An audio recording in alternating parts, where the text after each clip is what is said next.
मेहड़ टे मुहर्रम अल हराम के मौके ते भी मुख्तलिफ़ हंधनि ते मजलिस अज़ाउन ऐं ज़दार जो सिलसिलो जारी आहे। हर तरफ़ लबैक या हुसैन जो सदाऊं बुलंद रहियूं ऐं वरी अक़ीदत ऐं एहतराम सां करबला जे शहीदनि खे भेटा पेश करण जो सिलसिलो जारी आहे। 3 मुहर्रम अल हराम जे निकिरंदड़ मातमी जुलूस सैयद मंज़ूर अली शाह, सैयद शेर मोहम्मद शाह लखियारी, सैयद साबित अली शाह जी अगवाणी में बरामद थियो। मातमी काफ़िलो पंहिंजी रवायती रस्तनि खां थींदो घंटाघर चौक वटि पहुतो, जिते अज़ादारनि सीना ज़नी कई। मातमी जुलूस दौरान नुहा ख़्वाननि नुहा ख़्वानी कई, जॾहिं त मेहड़ जे मुख़्तलिफ़ इलाक़नि में 5 खां वधीक मजलिसूं अदा कई वयूं आहिनि, जंहिंमें अल महदी सेंटर बाईपास ते अस्करिया इल्म अमल पाकिस्तान यूनिट मेहड़ पारां मजलिस अज़ा मुनक़द कई वई, जिते दानिशर मौलाई तसव्वुर हुसैन लगारी ख़िताब कयो।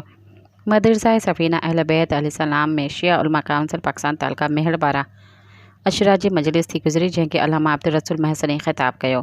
हैदरी बारगाह में अशरा जी मजलिस लाइ मौलाना इमदाद हुसैन बूतराबी ख़िताब कयो। दरगाह सैयद बचल शाह मस्त में रोज़ाना मजालिस अशरा के अल्लामा जोहर अली ख़िताब कयो। मदरसा इमाम हुसैन अलैहिस्सलाम में मुनक़िद मजलिस अशरा के मौलाना शफ़क़त हुसैन फ़ाइज़ी ख़िताब कयो।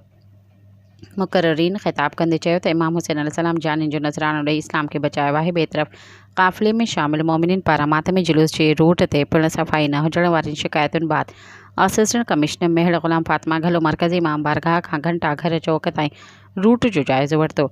जुलूस रूट वारे रस्ते ते हद दाख़िलीन रूट जी सफ़ाई, बिजली ऐं सिक्योरिटी जे हवाले सां मालूमात वरिती ऐं सफ़ाई अमले खे हिदायतूं पिणु जारी कयूं आहिनि। इन मौक़े ते चीफ म्यूनिसिपल ऑफिसर मेहड़ बाबर मक्सी, SDO वाबडा फ़हीम असलम शेख, असिस्टेंट मुख्तियारकार बशीर अहमद ॾहर ऐं ॿिया गॾु हुआ।